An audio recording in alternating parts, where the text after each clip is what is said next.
need you guys to stand on your feet and help me welcome to the front of the room, the one, the only, Mr. Brian Beane.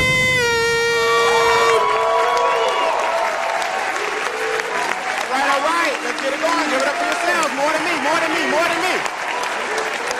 All right. Let's create some history. Let's just go ahead and get right down to it. What I want you guys to do is follow me in the spirit of the Olympics. Are the Olympics awesome, first of all? You know why? Because 99.9% of those guys will never make any money. They're doing it strictly for the love, strictly off of passion, in hopes that maybe they might get bronze. If some of them get bronze, it's perfect. It was just an honor to be there. There are 4 phases of competition I want to talk to you guys about. One is the 4x1 relays. Who's ever seen a 4x1? Is that exciting? I want you to write this down. The 4x1, the hurdles, the 100-meter, which is a sprint, and the marathon. The 4x1, the hurdles, the sprint, and the marathon. See, here's what I like about the 4x1. It's 100% team effort. Everybody has to be on their game. Everybody has to give it all they have. The anchor leg is no better. Just because you may be faster, you're only as fast as the very first person who started the whole race. In the 4x1, it's probably the thing that we all look forward to, but the 4x1, just like in network marketing, if you pass the baton the wrong way at the wrong time to the wrong person, the whole team loses. I want you guys to write this down. Very important. If you want to be a professional networker, all you got to do is remember 3 things, and I'm going to compare it to the 4x1 for you. Number 1, there are 3 stories. Your upline story, your story, and your downline story. There are 3 stories. Your upline story, your story, and your downline story. So, I want you to quote me on this. If you want your group to grow down, all you have to do is give it up. For my group to grow down, I must first give it what? Up. The problem with most people in your team, in your relay, is that they're not effective at passing the baton. See, in the relay race, when I say stick, you're supposed to start what? Start running. If I run way before you say stick, or if you scream stick too fast and we don't exchange properly, we're all what? Disqualified. End of the race. If you don't say stick soon enough, and you run into me and I drop the baton, the whole team is what? Disqualified. Some of you guys are not passing the baton properly. If you're going to win a 4x1, which is exactly what the relationship between your upline and your organization is, everyone has to know their role. Give you an example. What happens if you pass the baton to the wrong person in your organization? It will lead to total destruction, okay? Because you're edifying the wrong people, or the wrong people have been edified. I told you it's 3 stories. Your uplines, whose? Yours, and who else's? Your downlines. If you want to make money, please pay close attention. All you have to do is be good at edifying your upline. Be excellent at passing the baton. That's all you want to do. See, before they start running, the relay guys, all they do all day is stay in front of each other and pass the what? Baton. Get good at passing the baton, because what will happen is the more power you give your upline, the more power he can turn around and give you. See, you can't tell your own story. If you want to be a networker, the person who tells the upline story the best makes the most money. Your upline will then start turning around and telling your what? Story. In the interim, your downline will start to flourish and build stories of their what? You're not successful until you can show success in your organization and your downline. That's when you can give yourself maybe a pat on the back, when you can turn around and say, you know what? I've duplicated myself. If you're not making enough money, it's because you haven't helped enough people. In order for your group to grow down, you must first what? People say, Brian, I can't stand my upline.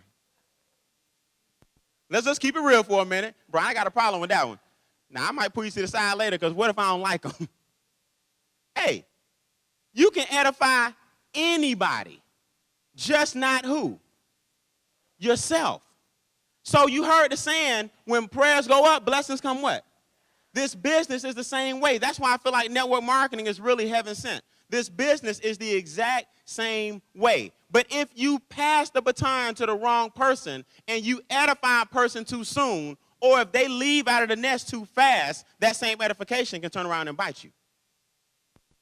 Because there's also something in this game that we wrote down called sprinters that I'll talk to you guys about in a second. And what happens is when you got too many people that want to tell their own story, instead of it being a team effort, you got a bunch of people that can run fast, but they're running an individual race. And the one thing you don't want in a relay is for everybody to be thinking about who? Themselves. Game over. You're running as fast as you can for the benefit of the what? The team. So all I'm telling you guys is edification is about to become something in this company and in this organization, this family, that's going to be very, very powerful. But never read and believe your own press clippings. Edification is the most powerful thing in network marketing, but it's also the most dangerous. Because you can leave the nest too fast and too soon and turn around and realize that nobody's following you. I've seen it time and time and time again. You know why? Because you don't realize what made you the Olympic champion was the team. It was the team.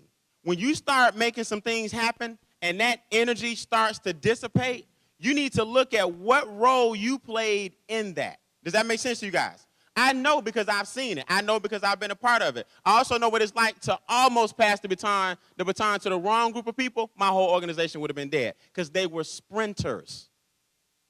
They only thought short term. They didn't think long term. Like who? Marathon runners. So, to get good in this business, you don't have to master all the things that you think you need to master. You got to be good at one thing initially, and that's what? Edification. Tell your upline story. I then can turn around and pass the baton to who? My downline. That's how you build championship teams. This is not an individual competition. This is a team effort. Now, my team is telling whose story? And slowly but surely, I'm introducing them and telling their what? Now we all win. How many of you guys can look me in my face and tell me that's what you're doing? Or has it been all about you from the beginning? You have to get out of your own way. If you don't like your upline, I got people in my downline I don't like. That don't mean I won't work with them. It's business. You're not going to get along with everybody. Think about this, guys. You got people from different religions, different backgrounds, different social economic classes, different everything, race, colors, creeds, male, female, young, old, black, white, short, tall. You think everybody just going to get along? No way. But one thing about us is we can all maintain a certain sense of what? Professionalism. That's all I ask. I never ask that everybody like me. Please don't ask everybody to like you. See, I was that guy. I'm telling you, I was that guy 4 or 5 years ago. And it took me the longest to realize, you know what? Everybody ain't cool. Your group in network marketing is just like a salad. Do you drink a salad? You enjoy the salad for what it is. A salad is tomatoes and whatever else you put on it, right?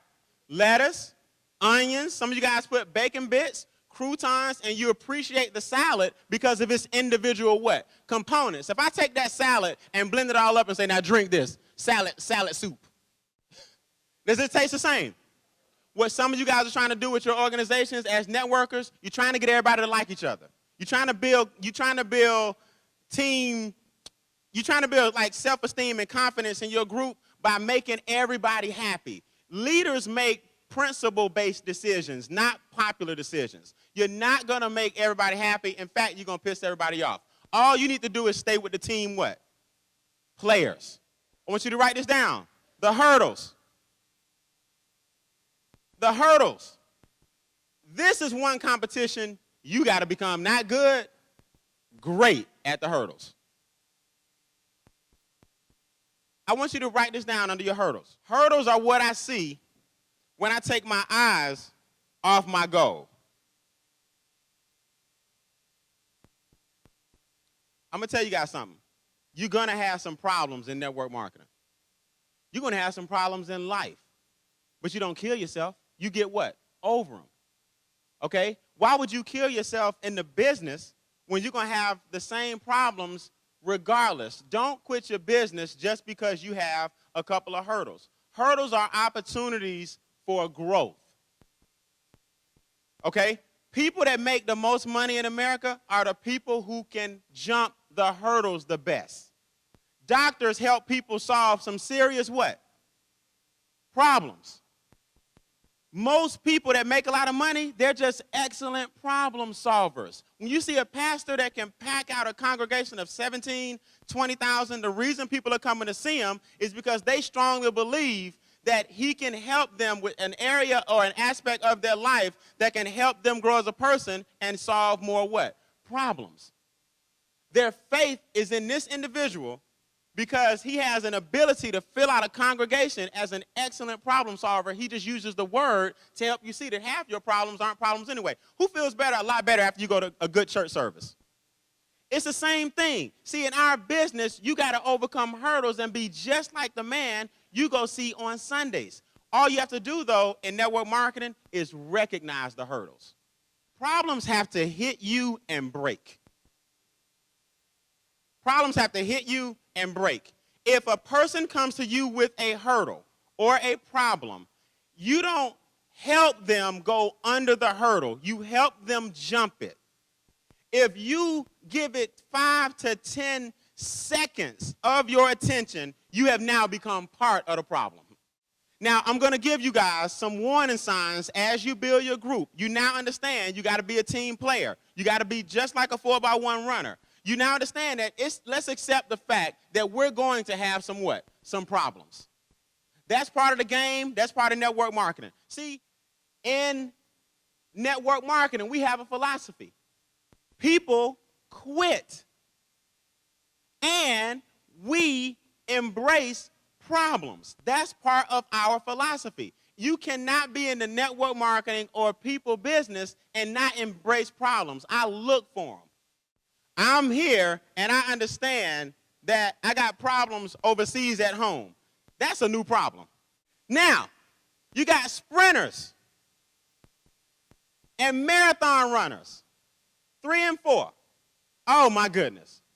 I love, and don't get this twisted, I love sprinters. You need sprinters in your group. You need sprinters in your group. Sprinters are the people that build the adrenaline of the audience. Can you watch the 100-meter dash, and can you watch it sitting down? You gotta stand what? You gotta stand up. You gotta stand up. You need sprinters. Sprinters create success stories. Sprinters give your group a little clout. Sprinters are the people that put your organization on the map. Sprinters are the people that everybody's talking about. Everybody loves sprinters. Here's the problem. Sprinters also show out. See, the sprinter's the guy that wears the shades, a lot of jewelry, take his shoes off after the race. Who know what I'm talking about? Sprinters are the people that start celebrating before it's over. Who know what I'm talking about? Who saw this last runner break the record? He beat everybody so bad. This is the best of the best. He realized how far ahead he was. He shut it down and broke the record. I got to give it up for Jamaica, man, for real. The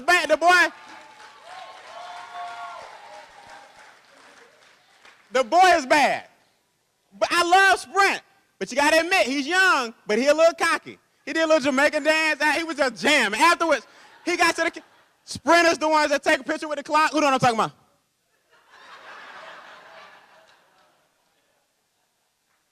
Sprinters kick their shoes off, run an extra lap afterwards, right?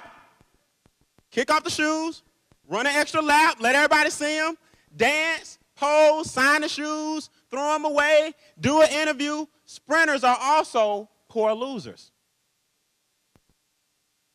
Sprinters are sore losers. Who saw the guy with the interview after my man Bolt beat him? They interviewed the American. What about Bolt? You ever seen anything like that? I mean, what can I say? Dude can run. That's what he said.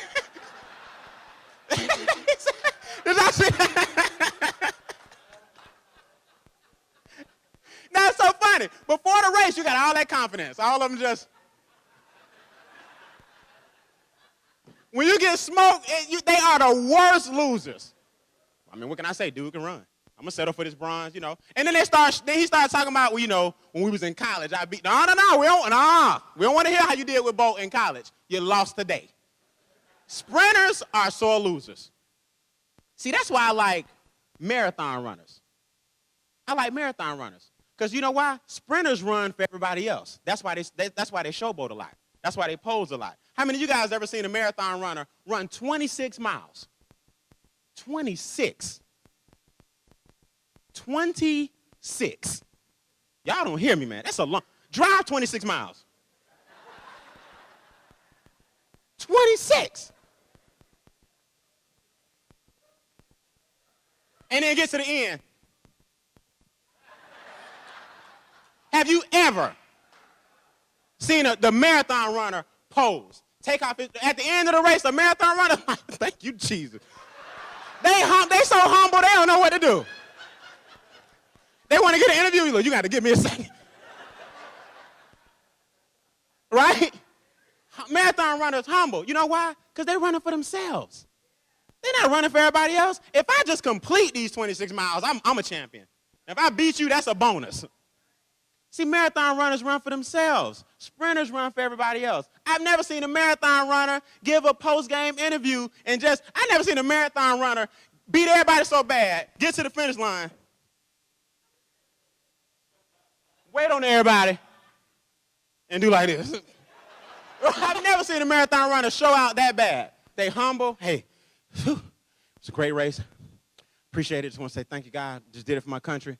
Everybody else rated, awesome job. I just had a better day today. Who know what I'm talking about, right? Marathon runners, real humble. See, which one are you? We need the sprinters. We need the big checks. We need the people that come out the gate fast. But what you got to learn how to do is pace yourself. You got to be a little bit of both. You got to do what we call run the marathon, but you got to know how to kick in the afterburners at the same time. There's nothing wrong with sprinters. There's nothing wrong with running the marathon. We need people to get out the gates and be a little cocky. I walk with a swagger, but we also know when to be humble and stay focused on the long-term goal. You got to be a little bit of both. You need those sprinters in your group to come in and create the stories, and you need those marathon runners to keep everybody humble. Does that make sense?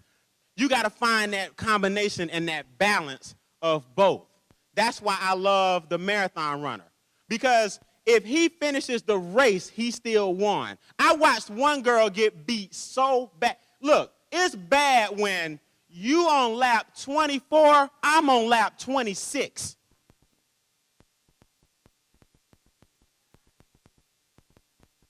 That's you. I'm coming again. Now, you just getting right there. This is my you seeing me again.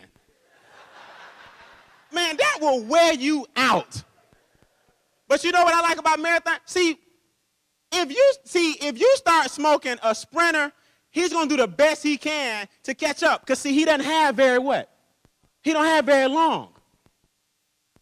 I've never seen a marathon runner let me lap them, and when they see me coming, they try to kick it in high gear. You can only do the best you can what? See, that's the thing about marathon runners.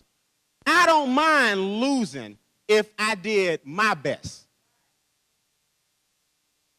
See, the problem with a lot of you guys, you're not giving it your best. If you give it your best, you can look at the man in the mirror and say, you know what? I ran this race for who? But when you don't give it your all, that's when you start getting mad at other people. Like sprinters. So find that balance. Find that combination. You got to remember, you're running a marathon. You got to think long term. See, that's the thing about a sprinter. They don't stick around long enough. See, a sprinter is a very emotional racer, meaning they're only as good as the next race. We'll get them next time. You watch what happens next time. And what they do is they look for the next thing to make them more excited so they can get back in the blocks and forget about everything they just left behind. The problem with that in network marketing is that's your team you just left behind. So what sprinters do, they sprint from this company to this company, back to this company. Sprinters sprint. That's what they do because they're emotional. That's why they end the race like this. That's why they kick off their shoes. That's why they pose with the clock. They're emotional. So they sprint and sprint and sprint and sprint and sprint, but what they don't understand, their team is getting tired.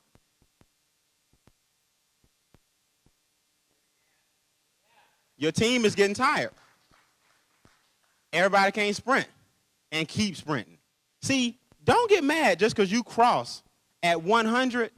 A lot of times, it was somebody on your butt had they had another 3 seconds. Does that make sense? You got to understand that arrogance and that swagger is cool, but it's always somebody that can replace you. So when you building your group, stay humble. Stay a team player. Overcome the hurdles. Had a heart of an Olympian. Had a heart of a champion.